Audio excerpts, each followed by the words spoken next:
El siguiente programa es presentado y producido por Senda.fm para CTN Internacional.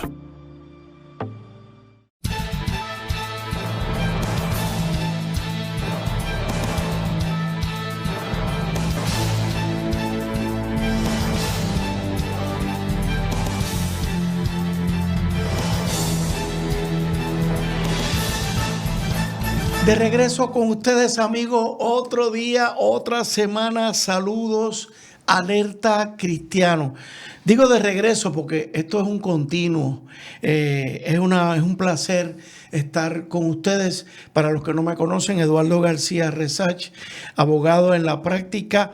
Hoy tengo que hacer un interesante paréntesis de introducción.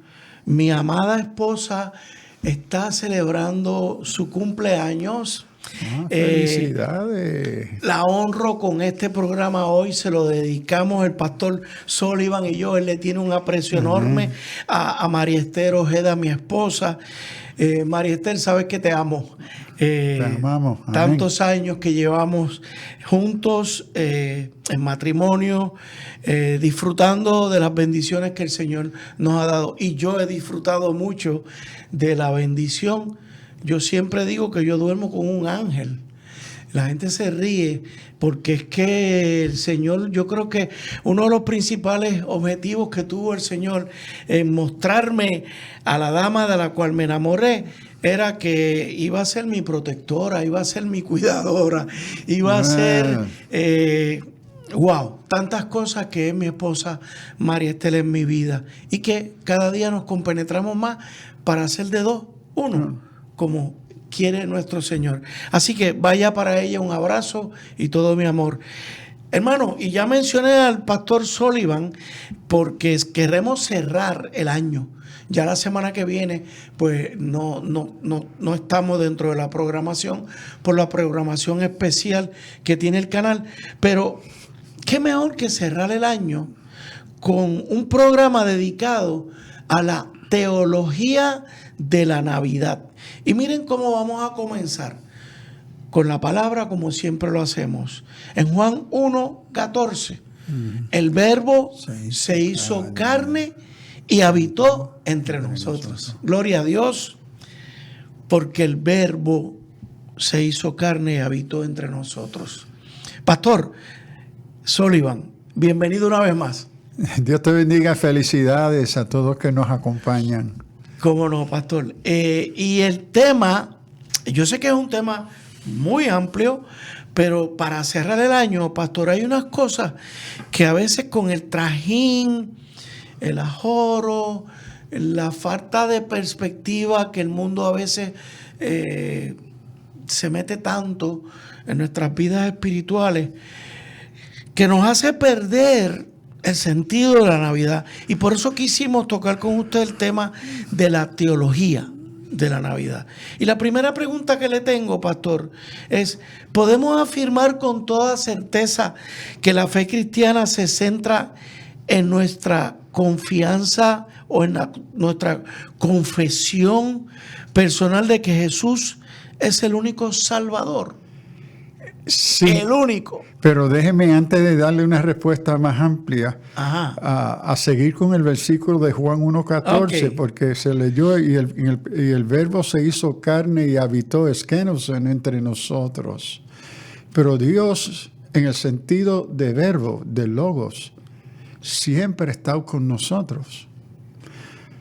El milagro de gracia de Juan 1:14 es que vimos su gloria. Es decir, no fue una presencia escondida, aunque estaba entre nosotros y nosotras, sino el Verbo se hizo carne y habitó, se ubicó entre nosotros. Pero esa ubicación, esa encarnación del cual vamos a hablar, fue visible, fue concreta, fue histórica, fue contextual. Vimos a Dios. Sí, lo vimos, lleno de gracia, charis y aletheia. Es decir, y Juan da eso como testimonio visible histórico. Nosotros servimos como testigos no solamente del Verbo hecho carne y habitar, pero se ha manifestado, ha dejado conocer entre nosotros, dentro de nuestra propia realidad contextual humana, se ha dejado conocer. Amén. Entonces quiero enfatizar eso, que no solamente venir y estar, pero es revelarse, dejarse conocer. Y ahora, ese dejarse conocer nos lleva a lo que la Escritura nos enseña. En ese dejarse conocer, Dios se revela como nuestro Salvador. Si confesares con tu boca que Jesús es Señor y creyeres en tu corazón que Dios lo levantó de los muertos, serás salvo. Entonces Cristo, para el creyente, es la única fuente de redención, de perdón, de justificación, de gracia salvadora. Ahora es interesante que en esta confesión de Cristo, Pablo, escribiendo la carta a los romanos, hace un énfasis un poco distinto, porque él dice, si confesares con tu boca que Jesús, no Cristo. Ahora, cuidado aquí. Cristo quiere decir en griego, Salvador, el que me salva. Pero ¿quién es este Cristo que te salva? Se llama Jesús. Por eso que la confesión de Romanos 8:10, yo creo que es, se dirige a la persona de Jesús. El que te salva es Jesús. Ahora, interesante, porque Pablo utiliza mucho Jesucristo. Pero Pablo entiende, escribiendo a los romanos, si Jesús no se ha confesado como tu Salvador, tu Redentor, tu Perdonador, tu esperanza, Él no podrá ser tu Cristo. Porque Jesús desempeña la función de Salvador, Cristo.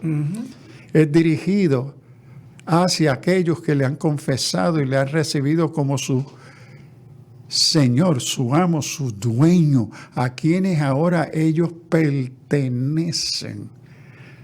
¿Quién gobierna su vida? Ese es Jesús. Entonces, cuando Cristo venga a cumplir su redención salvadora, Él viene a salvar a los que han confesado a Jesús. ¿Quién es? Nuestro Cristo. Cristo. Y quería aclarar. Ahí se convierte en un Salvador. Exacto. En el Cristo. En el Cristo. Y el hecho de que Pablo une a Jesús Cristo, Jesucristo, es como una síntesis. Sí, es interesante el juego de palabras. Fíjese que quien lo hace es Pablo. Sí, y lo repite. Y es interesante porque se hace ¿qué es la palabra que estoy buscando? Un carácter sinónimo. Yeshua en hebreo es Salvador. Ok. Christus en griego es Salvador. Ok, ahora entiendo. Entonces, y aquí se está dirigiendo a la naturaleza hebrea, judía, que es Mesías, ok, Salvador, el ungido de Dios, y a los griegos gentiles que van a entender lo que es Cristo, pero no van a entender en lo que es Mesías. Ok. Yéndome, esta pregunta se me acaba de ocurrir ahora, pastor. Y me perdona si luce como... Bueno, nada, la voy a hacer. Yendo a la importancia de que reflexionemos en torno a Cristo, a Jesús, la teología de la Navidad, la pregunta sería, yo sé, y más o menos la conocemos, pero si ya teníamos a Dios, creador, ¿por qué Dios envía a su Hijo? Buenísima pregunta. Parece tonta mi pregunta, pastor. Pues dice, ¿por qué? Si Dios es todo, se manifestó totalmente en el Antiguo Testamento. Bueno, desde la perspectiva crítica teológica, no. Ajá, ok. Ajá. Es decir, dentro del marco monoteísta judío, la única fuente de salvación es Dios, Yeshua. ¿Okay? Pero la revelación bíblica es progresiva. En el principio de la historia y los propósitos de Dios, Dios se revela al mundo, primero por la naturaleza. La naturaleza, la revelación de Dios en la naturaleza no salva a nadie. Correcto. Lo que hace el panteísmo. te apunta a Dios. pero no es Dios. David, cuando veo la grandeza, La gloria de Dios, expansiones denuncian las obras de sus manos. Pero entonces viene el propósito más explícito del propósito de salvación a la condición de pecado del ser humano, es que entonces se deja conocer por su Hijo. Bueno, antes de su Hijo, déjeme retroceder. Viene la revelación natural, fue la primera. Pero entonces viene la revelación escrita del Antiguo Testamento, a donde Dios es más específico con las condiciones y la naturaleza de quién Él es y sus propósitos con su creación. Pero más adelante en el desarrollo, porque es un plan desarrollado, es decir, un telos, que el propósito de la creación por Dios, que ha creado todo el ser humano, tiene un principio y un fin pensado. Una intención clara, que es telos, el concepto de historia que se llama telos. Entonces, la naturaleza es un primer paso. El segundo paso de revelar, hacer conocer su propósito y quién Él es y qué es su deseo, con su creación. Entonces vienen las escrituras. Pero entonces eso parece ser, todavía el ser humano requiere más que eso. Y Dios desea dejar conocerse de una forma más clara. Entonces viene la encarnación. Ok. O sea, yo me imagino, digo, caramba, esto es un atrevimiento de mi parte, pastor. Yo me imagino a Dios pensando, la verdad es que esta gente son unos cabeciduros. Les he mostrado todo. Les he abierto mi corazón. Les he mandado profetas y no me han hecho ni caso. Entonces, ¿a qué? Y todo un Dios poderoso envía a un ser humano. Sí, pero más que un ser humano. Él ya había enviado otros seres humanos, los profetas, Moisés, Josué, Abraham, es decir, un listado de personas deseando, ¿verdad?, compartir el mensaje de perdón, de redención, de esperanza. Y hubo entonces 400 años de silencio. Y hacemos silencio y nos vamos a una pausa, hermanos. Alerta, cristianos. Esto se pone bueno. Dios les bendiga. Volvemos ya mismo.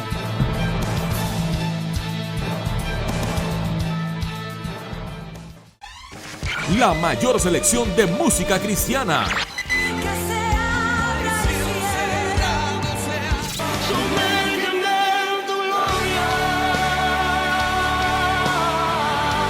La mayor selección de música cristiana. 24 horas la tienes aquí en Senda FM. Sonido que levanta y restaura. Busca CTNI en YouTube y sé uno de los miles que se han suscrito para disfrutar on demand de la gran variedad de programas diseñados para ti. Suscríbete al canal de YouTube de CTN Internacional.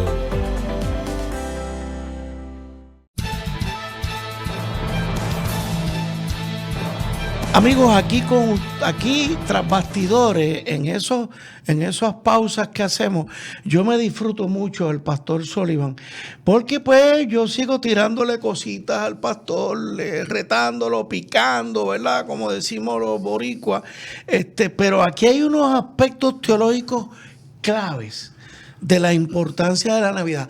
Hermano, y que muy pocas veces, de verdad, como él bien dice, le dedicamos el tiempo necesario a la persona que es la clave de nuestra fe.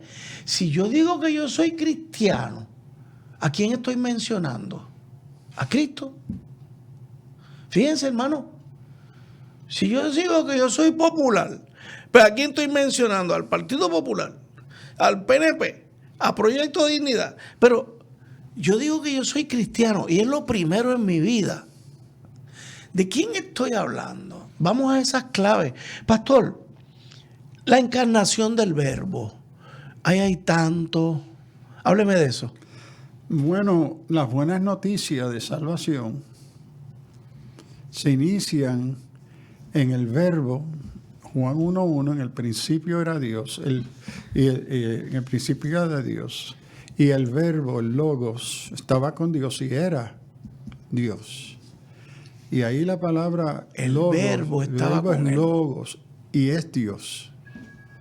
Entonces esto toma un concepto griego de logos. Palabra es la fuente de todo, la fuente de toda sabiduría, de toda gracia, es la forma más explícita de hablar de lo divino. Se hizo carne. Y Juan escoge aquí la palabra griega muy grasa, carne, sarx. Es decir, en Navidad celebramos Dios hacerse verdaderamente humano. Pero reteniendo su identidad divina. Es decir, la encarnación, partiendo de las Escrituras Sagradas, es que en la encarnación Dios, el Logos, no pierde su naturaleza divina. Sino la naturaleza divina se va a expresar y hacerse real, contextual, histórica en la persona de Jesús. Que Jesús es el Dios hombre, el teántropos, el Dios hombre, el verbo hecho carne, pero no suspendiendo su divinidad. Es una esencia divina, no dos personas, Dios y el Hijo, una sola persona divina, pero ahora revelándose y asumiendo la condición humana. Ahora, en esa condición humana, en la encarnación, Pablo, escribiendo la carta a los Filipenses, sí resalta que fue necesario y voluntario de la voluntad de Jesús ceder ciertas, ciertas capacidades divinas que Él va a suspender en la encarnación porque van a impedir su verdadera humanidad. Por ejemplo, ¿quién la suspende? ¿Jesús? Jesús mismo. ¿O Él mismo? Él, en su propia voluntad. Es como decir, tengo esta capacidad, pero no la voy a ejercer. Voy a asumir. No es que tengo. Porque en la Trinidad eterna no hay encarnación. Ajá. Se da la intención de encarnación en la voluntad de la segunda persona. Pero entonces se reconoce que para ser auténticamente humano, tiene que poner al lado, suspender por un tiempo. Y estoy buscando, ahora no encuentro la palabra, factores de su naturaleza divina. Que no corresponden a una verdadera humanidad. Ajá. Y entonces Pablo dice que se despojó. Es la palabra que él usa en Efesios 2. Claro. Se despojó. Y entre aquello que despoja, que se pone a un lado, suspende, es, por ejemplo, la omnipresencia. Él no, ningún ser humano es omnipresente. Y Jesús nunca lo fue. Sí, exacto. En la trascendencia. Cuando lo pudo haber sido. Bueno, no como humano. Claro, no como humano. Ahí suspendió. Exacto. Ahora estoy y entendiendo. Es voluntario. Es como yo prepararme a estar con mi hija en Canere, que con la nieve y el frío me pongo un abrigo, que me va a ser muy útil. Pero cuando regreso a Puerto Rico me despojo, no lo boto, lo guardo. Claro. Cuando venga la necesidad otra vez de yo moverme a la nieve del norte. Okay. Entonces él se despoja de características de su esencia divina. ¿Ve? Para poder hacerse verdadero humano sin suspender su identidad divina. El teántropos, el Dios hombre, el verbo hecho carne, Dios con nosotros. Okay. Y vimos su gloria que se deja conocer en su humanidad sin suspender su divinidad. Wow, ok. Y hay una cosita más que quería comentar, que no todos aquellos que se llaman cristianos creen en Cristo. Vamos a ser claros. Lamentablemente. Lo que creen es un apellido. Sí, es un apellido genérico.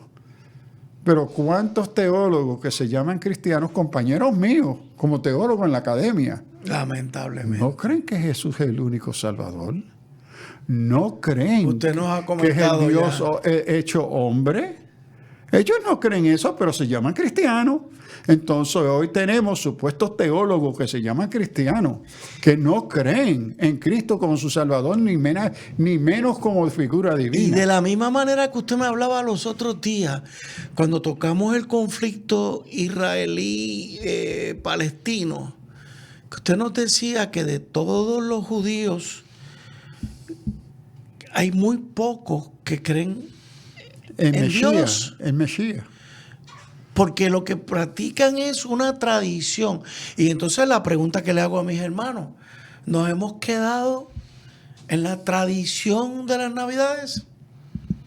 Yo diría que la mayoría en la sociedad que vivimos en Puerto Rico, gran parte, me atrevo a decir la mayoría, no están celebrando a Jesús el Salvador. Jesús Salvador. Nos hemos quedado en el Es una Elolai. figura secular, cultural, política, social, pero que sea su Salvador, porque para Jesús ser confesado como Salvador, yo necesito reconocer que el que anda perdido soy yo. Soy yo. Y que soy pecador. En una sociedad cristiana, la naturaleza pecaminosa niega, la psicología Porque niega todos que somos pecadores. Sí. Entonces hoy el fácil, superficial uso de cristiano, y necesitamos mayor discernimiento en hablar de quién es cristiano. Correcto. Porque en Navidad todo el mundo quiere ser cristiano. Correcto. Pero eso tiene poco que ver con Jesús, el Cristo, mi Salvador. Pastor, y usted me hablaba también de que en este fenómeno de la encarnación del Verbo se introduce la tercera persona. Sí. Explíquenos eso. Porque en la encarnación, lo que estamos llamando Navidad, se viene a revelar lo que siempre ha existido en la naturaleza eterna de Dios. Dios siempre ha sido trino, Padre, Hijo y Espíritu Santo. Trascendente, eterno, infinito, Espíritu, pero no revelado. Entonces, en la intención redentora de Dios, Él preserva no revelar dos de sus expresiones divinas, Hijo y Espíritu Santo. Y en el nacimiento de Dios, la segunda y la tercera persona se revelan. El Espíritu, el Ruach, el Numa, se va a revelar como aquel que concibe, hace posible la concepción de Jesús en el vientre de María. Tercera persona. Segunda persona, el Verbo hecho carne, Jesús. Wow. Entonces tenemos en el inicio, en el nacimiento de Jesús, el anuncio de las buenas nuevas de salvación, ¿ok? Que los dos que van a participar, Cristo como el Redentor, muerte expiatoria, nuestro Salvador, y el Espíritu Santo que va a aplicar por gracia, que va a revelar en nosotros, en el pecador, en el mundo, quién es este Jesús y su obra redentora. Y podríamos decir que en y de nuevo me arriesgo a equivocarme, pastor, pero son preguntas atrevidas que me atrevo a lanzarle. Podríamos decir que ese Espíritu Santo entra en juego en la concepción de María, y luego Jesús nos lo deja cuando Él se va. Bueno, sí, pero antes que se va, el Espíritu Santo está bien ocupado en la vida de Jesús. Ok, explíqueme eso. Es decir, el prototipo, lo que se llama neumático, ¿verdad? El prototipo neumático de la persona llena del Espíritu Santo, el Evangelio es Jesús mismo. Él es dirigido por el Espíritu Santo, es capacitado por el Espíritu Santo, es resucitado por el Espíritu Santo. Entonces, cuando uno mira la obra del Espíritu Santo en Jesús, ahí vemos un paralelo con la obra del Espíritu Santo en el creyente. Entonces, Jesús está capacitado, dirigido por el Espíritu Santo, la segunda persona, y por conceptos teológicos, lo que se llama pericorosis, el Padre y el Espíritu Santo participan en la obra de la encarnación del Hijo. Es decir, en la obra de creación, en la obra de redención, en la obra del nacimiento de la iglesia, etc. Las tres personas están participando de forma distinta. En ese ser humano están los tres. Están los tres, porque es un solo Dios. Sí. Por eso que el entender la doctrina cristiana de la Trinidad es la cuestión más compleja y sigue abierta. Es decir, en la historia de los 2000 años del cristianismo, nadie ha podido darle un cierre a entender y explicar la doctrina de la Trinidad, porque estamos tratando de conocer la mente de Dios mismo. El ser humano, limitado por tiempo y espacio, correcto, finito, deseando conocer la naturaleza y función y el deseo de aquello que es trascendente, eterno y infinito. Okay. Imposible. Entonces, lo único que tenemos para ayudarnos es lo que Dios ha revelado de sí mismo en la historia a través de la Escritura. Tremendo. Hacemos una pausa. Es imposible seguir en este momento porque se nos terminó el tiempo. Pero enseguida estamos con ustedes, hermanos. Alerta Cristiana.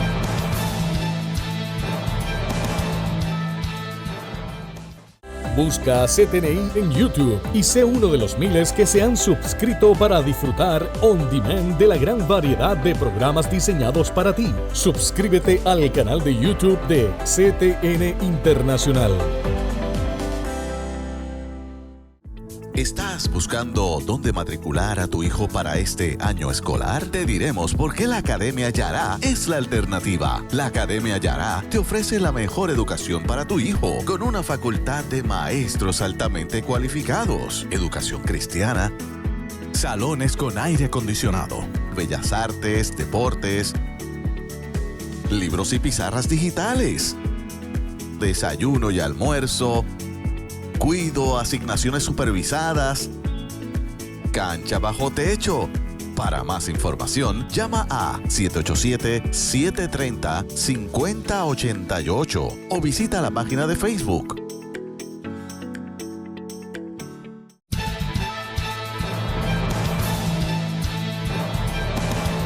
De regreso con ustedes, amigos de Alerta Cristiano. Le tengo una pregunta al pastor Sullivan. Pastor, ese Dios con nosotros, ¿qué representa? Wow. Creo que Juan, la palabra que utiliza Juan, sarx, expresa la humanidad de la forma más vulnerable. Porque Dios había estado con la humanidad. Sí, como trascendente, eterno, infinito, espíritu. Y con manifestaciones. Sí, exacto. Pero ahora, en la encarnación, Dios asume sarx, lo que Juan enfatiza en la palabra cruda griega, ¿sabes? Toma una verdadera humanidad. Ahora quiero enfatizar que se va a desarrollar en los primeros 2 siglos de la cristiandad, se va a interpretar esa humanidad por los gnósticos, que decían que Jesús no fue un verdadero hombre, porque carne es pecaminosa. Y Dios no puede asumir una condición pecaminosa, entonces Jesús no fue un verdadero hombre.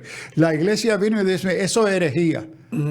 Esto es una verdadera encarnación. El Dios hecho carne sin abandonar o perder su identidad divina. Pero entonces vienen los docetistas, compañeros de los gnósticos, y dicen, sí, es que Jesús aparecía ser un humano, lo aparecía, pero no que era humano.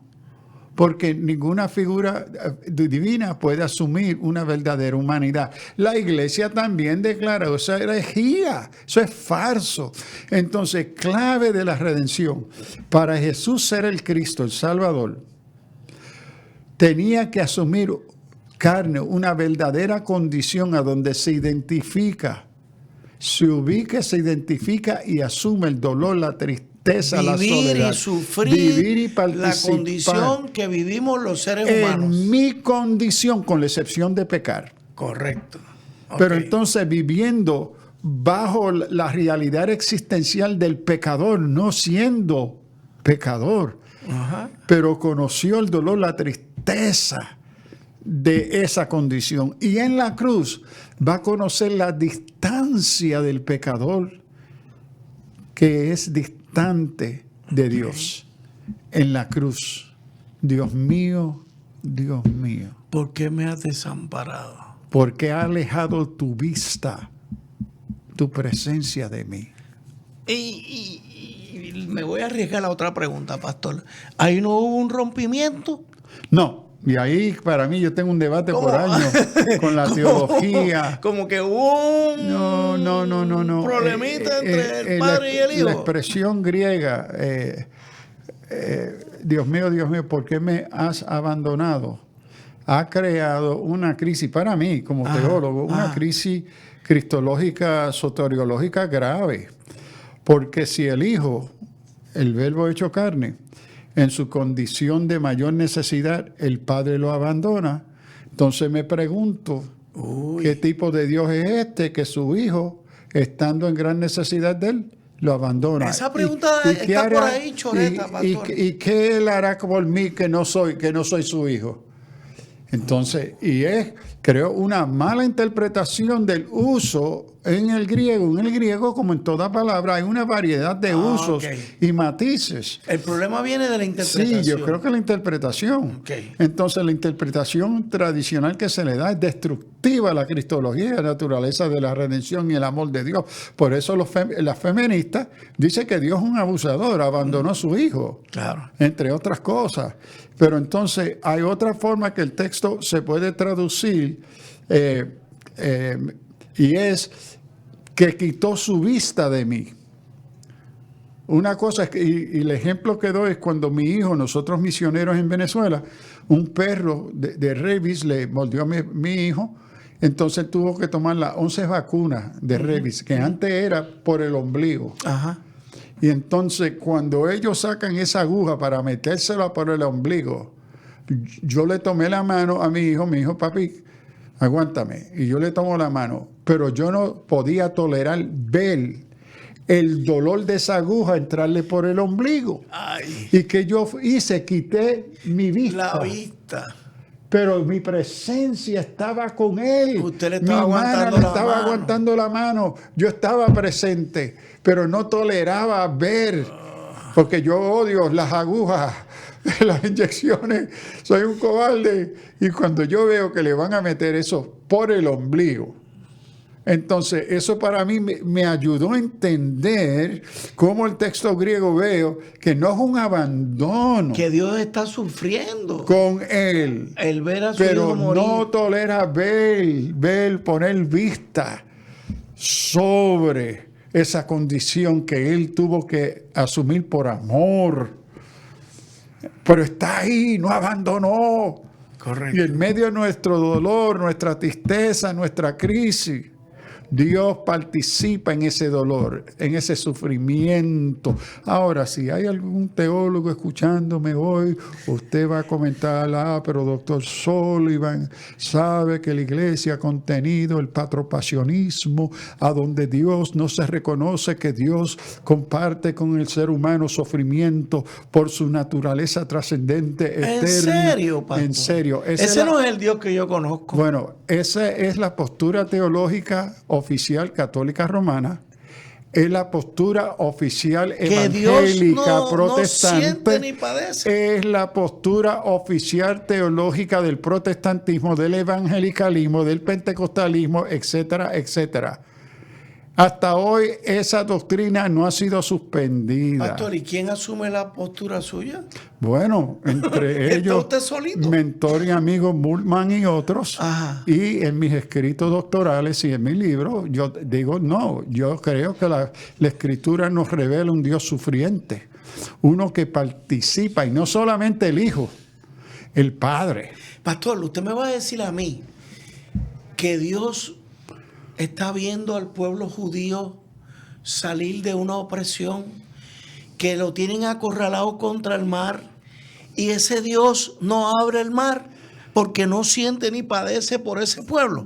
La respuesta clásica. Mire, se me paran todos los pelos, pastor. La respuesta, y voy a decir, la respuesta más clara de la iglesia ha sido el patropasionismo, que no. Entonces Tomás de Aquino, siguiendo la postura de Aristóteles en la Suma Teológica, plantea no, que cuando se trata de las expresiones de amor de parte en referencia a Dios Padre, Dios es incapaz de amar. Entonces lo que hay es una proyección antropomórfica, que el ser humano tiene necesidad de ser amado y amar. Y por lo tanto, pues tengo a un Dios que me ama. Le proyecta a Dios que le ama. Ahora, ¿de a dónde sale ese supuesto filosófico de Aristóteles y la metafísica de Aristóteles? A donde él propone en la metafísica, yo creo que es el capítulo 5, a donde él propone que aquello que es eterno y infinito tiene que ser apático, no puede ser impactado por nada interior o exterior a él. Entonces, el amor es una manifestación de necesidad. Es decir, que otra causa, otro efecto, ¿verdad? Otra causa tiene un efecto en él. No puede ser divino, entonces tiene que ser apático. No puede ni amar ni ser amado. Neutro. No, apático. Neutro no, apático. Incapaz de amar. Ahora, para eso, ¿para qué orar? Orar es la acción de yo impactar la voluntad de Dios. Ajá. Si Dios escucha mi oración, otra cosa ha tenido un efecto sobre aquello que es infinito, eterno y deja de serlo. No puede ser divino. Ese es por ahí sigue todo el argumento filosófico de Aristóteles en la metafísica, que Tomás de Aquino en la Suma Teológica la va a asumir como el criterio para interpretar el carácter de Dios cristiano. Mi respuesta en mi libro fue no es una expresión, una proyección antropomórfica, a donde el ser humano le proyecta el amor y la necesidad de ser amado a Dios. No, lo que vemos es teomórfico. Es que en la creación Dios proyecta y comparte con el ser humano, cuando lo crea a su imagen y semejanza, comparte con el ser humano amor, que es el carácter, una de las naturalezas de Dios, que ahora el ser humano comparte esa naturaleza de amar y ser amado. ¿Por qué? Porque es teomórfico. Su origen se encuentra en Dios mismo, en la creación del ser humano a su imagen y semejanza. Entonces no es antropomórfico, porque Tomás está violando el testimonio de las Escrituras. Correcto. Pastor, yo no me imagino un amor apático. Es una contradicción. Por eso. Exacto. Entonces, ¿cómo yo voy a decir que Dios es apático? Esos teólogos que me perdonen, pastor, pero estoy con usted en el sentido de que yo conozco a un Dios que ha sido amor conmigo, que ha tenido amor conmigo. Él me lo revela en las Escrituras. Envía a un hijo porque se compadece de la humanidad, de ese Antiguo Testamento donde vimos al ser humano alejándose de Dios y todavía Dios buscándome. Bueno, parte de la respuesta que da en la tradición teológica es que ese amor es del Hijo, que puede sufrir, pero no el Padre. Por eso que es un debate muy interesante teológico que sigue trabajándose. Y yo tuve, como dice, resistencia a mi trabajo doctoral, ¿verdad? Porque estaba cuestionando la doctrina histórica de la iglesia, del patropasionismo, y tengo que decir que uno que me fue de gran ayuda y motivación fue el teólogo Jürgen Moltmann, que estando en casa conmigo me dice: no, Samuel, sigue por ahí. Sigue por ahí. Porque él es el que abre ese camino. Y ahora yo voy a seguir por ahí, pastor.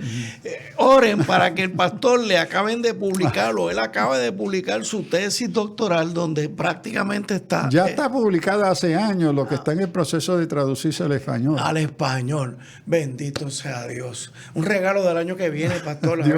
A ver si lo tenemos. Estamos deseosos de ver. Amigo, hay un programa por ahí que dice las cosas como son. Aquí estamos compartiendo la teología como es. Fíjense los rabitos que salen de esta conversación con el pastor Sullivan, hermanos. Y es que por eso es que él nos motiva a que estudiemos, a que leamos, a que conozcamos la Biblia, a que nos dejemos de jueguito con el título de cristiano. Yo soy el primero que me siento muy afectado y muy retado por este programa, por la amistad que tengo con el pastor Sullivan, porque cada vez que me meto en estos temas descubro tantas cosas, hermano, que es increíble. Podríamos estar haciendo programas y programas y programas.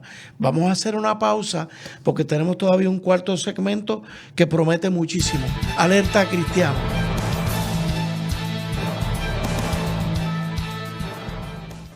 Busca CTNI en YouTube y sé uno de los miles que se han suscrito para disfrutar on demand de la gran variedad de programas diseñados para ti. Suscríbete al canal de YouTube de CTN Internacional. La mayor selección de música cristiana.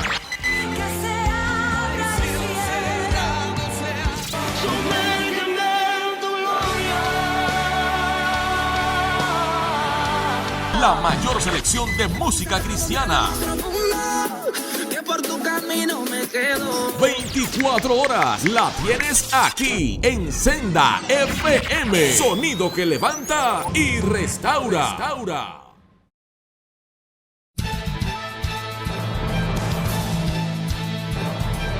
De regreso con ustedes, amigos. Ya estamos en el cuarto segmento del programa. Amigos, este programa hoy ha tomado un giro para mí sorpresivo. Me van a excusar si en algo hemos complicado un poquito las cosas, un poquito, pero yo espero que si es que hemos complicado, esto nos provoque. Como créanme, ahora mismo yo me siento muy provocado por las situaciones que le he traído al pastor Sullivan, las situaciones que él me ha mostrado, el hecho de que él en su trabajo doctoral, su tesis doctoral, defienda el punto que yo, sin ser teólogo, me siento identificado con Dios en ese aspecto, pues me agrada, pero también me reta, porque eso implica, ¿verdad?, que no necesariamente me tengo que dejar llevar por lo que siento, que es uno de los peligros que tras bastidores él me señaló. Así que, pero pastor, vamos a tocar un último punto, ese aspecto de la esperanza y la renovación como un elemento clave de la Navidad. ¿Qué nos trae? Bueno, esencial, porque resalta el aspecto escatológico, es decir, que la encarnación del Verbo hacerse carne, Jesús estar con nosotros y vimos su gloria, apunta a los propósitos de redención. Él vino no solamente para tomar una vacación con nosotros. Vaya vacación. Vino a responder a la crisis existencial del pecado, que la paga del pecado es muerte. Mas la dádiva de Dios es vida eterna en Cristo Jesús. Entonces Él viene a proveer una solución a la condición que ha resultado en el ser humano alejarse de Dios, serse enemigo de Dios, hacer el Redentor, aquel que paga, porque sin el derramamiento de sangre no hay perdón de pecado. Entonces Jesús viene no solamente para habitar, conocer, compartir, viene a resolver esa condición del ser humano, traer paz, esperanza, que hay una respuesta de esperanza, de perdón, de restauración, reconciliación con Dios, que hace posible también la reconciliación con el hombre, con el ser humano, mi vecino. Entonces viene la muerte, porque lo que motiva la encarnación es el acto redentor que requería su muerte expiatoria, de morir por mis pecados, para hacer un camino de perdón, de justificación, de redención. Entonces, y que eso marca el evento de la resurrección de ese Jesús, ahora mi Salvador, mi Cristo, porque muere a mi favor para proveer perdón, misericordia, esperanza para mí. Marca una nueva etapa de la acción de Dios en la historia, porque ahora este Cristo crucificado, pero ahora resucitado, ascendido, volverá, porque la historia de redención que anuncia la Navidad no ha concluido. Correcto. Está en camino y está de Cristo volver a establecer su reino, tomar señorío sobre toda la creación. Eso está, esa es la esperanza, lo que Pedro llama la bendita esperanza de la iglesia. La bendita esperanza. Entonces, el nacimiento de Jesús es una etapa y es motivada por la redención, por el amor, la misericordia de Dios por su creación, y que se logra, era necesario la muerte expiatoria de Jesús, muere por nuestro pecado y hace posible la oferta, la posibilidad de salvación para todos que creyeren, de confesaren que Jesús es Señor y creyeren que Dios lo levantó de los muertos, serán salvos. Esa es la esperanza. Lo que asumen los beneficios de gracia, de misericordia de Dios que Jesús ha logrado en su encarnación. En su encarnación, vida, muerte y resurrección, que abre el camino de esperanza de nuestra salvación y perdón para nosotros y para otros. El elemento, estoy digiriendo lo que usted acaba de decir. Primero que nada, nos ofrece la esperanza de salvación. Y como usted dice, esta es otra etapa en el plan de salvación de Dios, que culmina con su segunda venida. Culmina esa etapa. De nuevo, el concepto cristiano de historia, telos, tiene etapas, tiene un principio y tiene un fin. Correcto. Porque tiene propósito. Correcto. Entonces la venida, el regreso, la segunda venida de Cristo inicia una nueva relación con la creación. Una nueva relación con el poder del pecado. Porque ahora no viene como el Cordero de Dios que quita el pecado del hombre, ya lo logra. Ahora viene como el Señor de señores, que lo y venció. Rey de reyes, que viene a gobernar, que viene a tomar posesión del mundo, que Él ha creado. Entonces eso entra a otra etapa del propósito de gracia y salvación, que el Dios Trino, desde el inicio de la creación, ante la caída del ser humano, propone una respuesta a esa condición para lograr restaurar, reconciliar su creación con su creador. Ok, pastor, ya terminando el programa, si usted se fuera a dirigir a los hermanos cristianos y usted le fuera a pedir que en este tiempo de Navidad, y digo tiempo de Navidad porque estamos hablando de la Navidad, pero debe ser toda nuestra vida. ¿Cuál sería su recomendación para que en estos días de verdad nuestros hermanos toquen estos elementos en sus vidas? Bueno, yo haría dos recomendaciones. Primero, orar que el Espíritu Santo les motive con la necesidad e importancia de volver al texto bíblico y su testimonio. Si queremos conocer quién es este Jesús, nuestro Cristo, que se hizo carne y habitó entre nosotros, lo conocemos en las Escrituras. ¿Y quién ilumina y quién fue el autor de esas Escrituras sagradas? El Espíritu Santo. ¿A quién fue dado este otro Consolador? Jesús en Juan 14, Juan 16, enviaré otro Consolador y Él estará con vosotros. ¿Cómo es Espíritu Santo? Es Él que nos va a capacitar. Primero, que ponen en ti y en mí como creyentes la necesidad y la pasión de volver a la palabra. Decir que está lleno del Espíritu Santo y no te interesa la Escritura es una contradicción crasa al Evangelio, porque el Espíritu Santo viene a revelarnos a Cristo. ¿Y a dónde es que Cristo es revelado? En las Escrituras. Nos viene a revelarnos las cosas de Dios. ¿A dónde se encuentran esas cosas de Dios? En las Escrituras. Entonces no podemos conocer a Cristo y sus beneficios, sus propósitos fuera de la Escritura. ¿Quién es que nos lleva a la Escritura? El Espíritu Santo. Y entonces, para esta Navidad, que el Espíritu Santo infunda en usted la pasión, la necesidad de volver al testimonio de las Escrituras. Jesús en una ocasión le responde a los saduceos y le dicen: ustedes se equivocan en sus opiniones teológicas y doctrinas porque desconocen las Escrituras. Hoy hay mucha confusión porque queremos conocer de Cristo sin conocer a Cristo. Conocer a Cristo es por la palabra, las Escrituras, no la palabra de ningún predicador o profeta. No confunda palabra con la palabra de Dios, que son las Escrituras, y solamente las Escrituras. Que es en la Escritura que Él se ha revelado a sí mismo a nosotros, a nuestras mentes y corazones. Porque conocer a Dios requiere entender y requiere fe, creer. Lo que Anselmo hablaba, fides quorum intellecto, de fe en búsqueda de entendimiento. Estas dos tienen que andar juntas. Señor, que tu Espíritu Es una Santo- relación constante entre la fe y el entender. el entendimiento. Yes. Entiendo y aumento mi fe. Por fe sigo buscando entendimiento. Es como una relación increciendo. Es simbiónico. Simbiótica. Exacto. Correcto.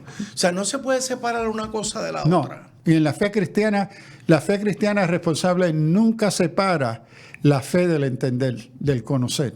Porque hay cierta crítica de que no seas tan intelectual.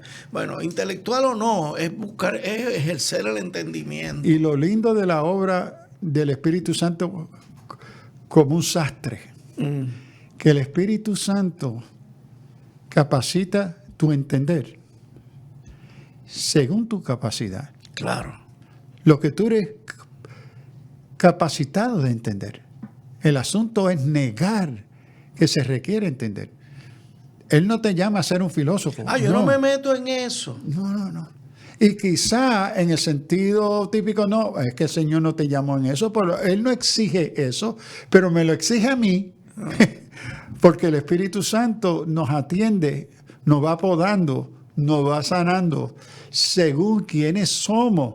Entonces no puede haber fe sin entendimiento, y no puede haber entendimiento sin fe. Estos están acompañados en la palabra el uno al otro, y que el Espíritu Santo, quien te conoce mejor que nadie, sabe, ¿verdad?, a qué nivel y cómo, dentro de tu entender, tu capacidad cognitiva de inteligencia, tú necesitas entender ciertas cosas para poder creer. Pero hay cierta actitud, y se lo digo, pastor, porque yo he pasado por eso, hay cierta actitud de negligencia, de que, yo no me quiero meter en eso. Yeah. Yo no me quiero complicar la vida. Vagamundería cristiana. Vagabundería cristiana. Sí, un deambulante. Irresponsable. Irresponsable. Pero negligente con mi fe. Como pastor, que yo he visto, esos mismos muchos hermanitos que dicen no quiero meterle en eso, son los primeros que quieren debatir los temas, que tienen unas fuertes opiniones sobre las cosas. Pues mire, si usted no se quiera meterle, cállese. Que no, pero no lo hace. Si no participa, no puede estar criticando. No estudia. O sea, pero volvemos, es como usted dice, a cada cual Dios le da según su capacidad. Exacto. Y créanme, hermano, yo no leía tanto de esto antes. Estoy leyendo más. ¿Por qué? Porque me he sentido motivado. Es decir, caramba, todo lo que me estoy perdiendo. Y con más tiempo que ahora estamos retirados. Bueno, claro que sí. Ahí está entrando, Sí, estamos entrando en otra etapa muy de interesante. nuestra vida. Y ahí pues tengo que darle las gracias a usted, pastor, porque realmente, hermanos, ustedes conocen los programas que llevamos haciendo con el pastor Sullivan. Y en ese sentido, él nos ha pastoreado, nos ha retado, nos ha motivado, me señala libros que puedo leer. Y asimismo, este es el propósito de este programa, hermano. Alerta cristiano.